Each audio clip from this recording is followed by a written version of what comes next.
Welcome to this week's edition of Cardboard Champions.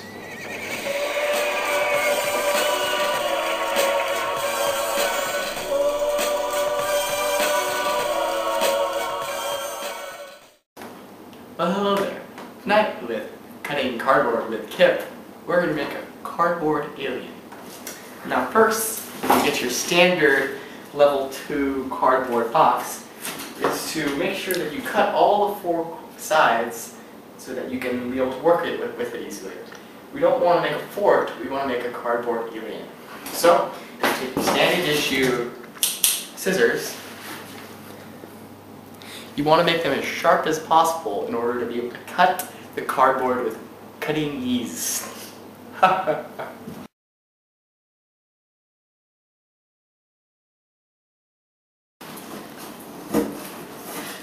secret is to move the scissors like this.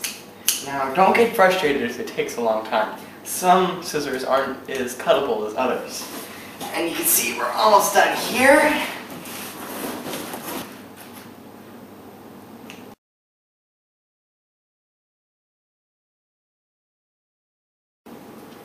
I'm Alistair, and I'm going to be leading you through the follow-up to the cutting out of the box.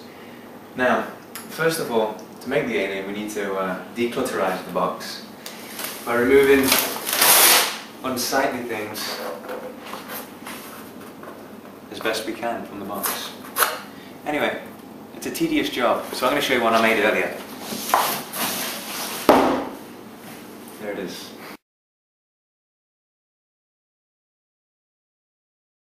What we're going to do is we're going to design the general shape of the alien. Now, as we know, aliens tend to have a large head. Here we go.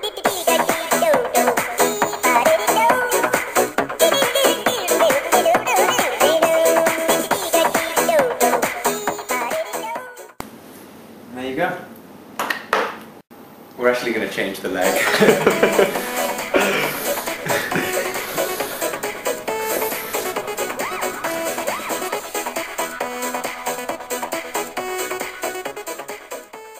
To begin cutting, we must first find a place to start.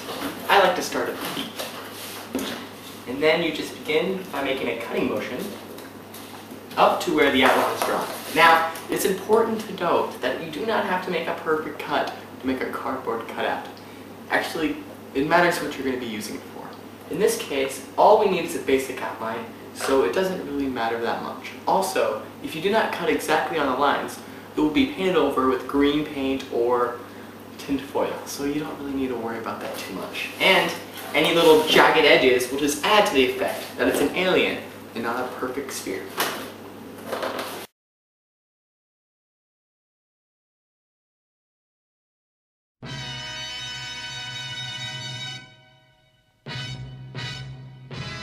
Sometimes, using a simple knife to get the larger pieces of cardboard out of the way is the best.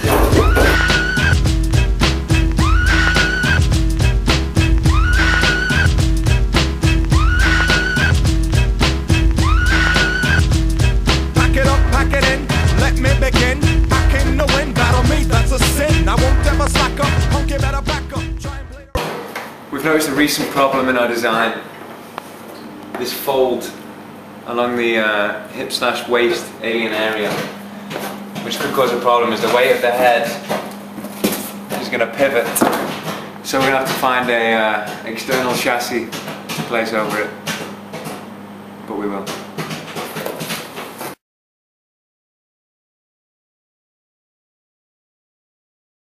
We've gotten to the most important part of this production so far, the naming of our creation.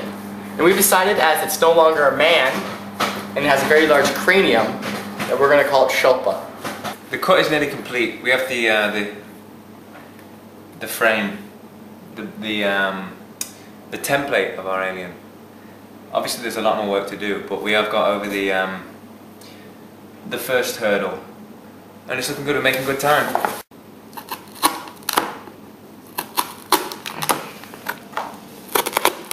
Now, it's gotten to a very difficult stage. See, the arm we have been bending too much. We have created this fold that's here as well as here. So now we're following the Thomas Edison's point cutting method that he developed in 1837. So we're pointing and cutting in that manner as to not make any mistakes, and making sure each little inch cut is exactly where it should be.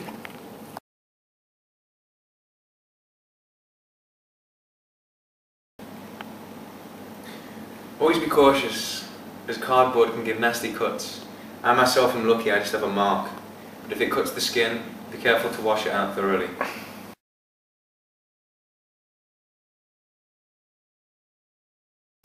As you know, we have a pivot hip, which is not good for our straight-backed alien. So I've decided to use our signboard, chop it up, and give us a spine for our alien. Clearly we've run into some problems with the inner hip being our pivot forward and backwards when it's not supposed to be doing that. So I propose that we add a cup to our wonderful alien creation behind the alien, as to not to get rid of the illusion that this is really an alien. So with my idea, we could simply fix it vertically down the back, which should provide enough support. Or, with the use of Kip's one that he's explained earlier, we could put it at an angle, hopefully to keep it sturdy.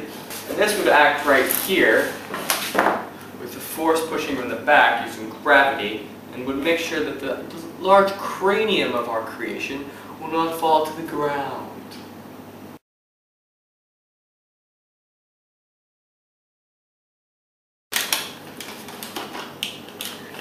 Boy, whenever I need to glue something together, I use super glue.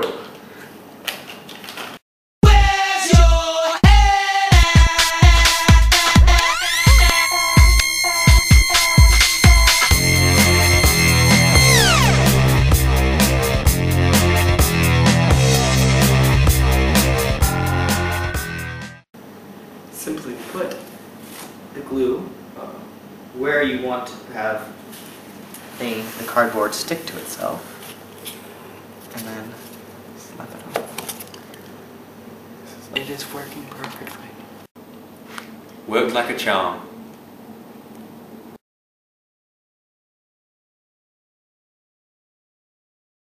Oh. Well, it looks like the spine idea with Kip's superglued waist is the winning formula, to be honest. It looks like what we're gonna do is we're gonna fold the cardboard so that we get an angle like this, and again we're gonna superglue the neck and the base so that it will hold the alien in a vertical position. The tape belt look gives the alien a more modern fashion sense. It just makes it more symmetrical with the, looks like a sash and scarf really. So, show it to your wife. I'm a Barbie girl in the Barbie world. Life in plastic, it's fantastic. You can brush my hair, undress me everywhere. Imagination, life is your creation. Come on, Barbie, let's go. Strangle it. And we've done the neck.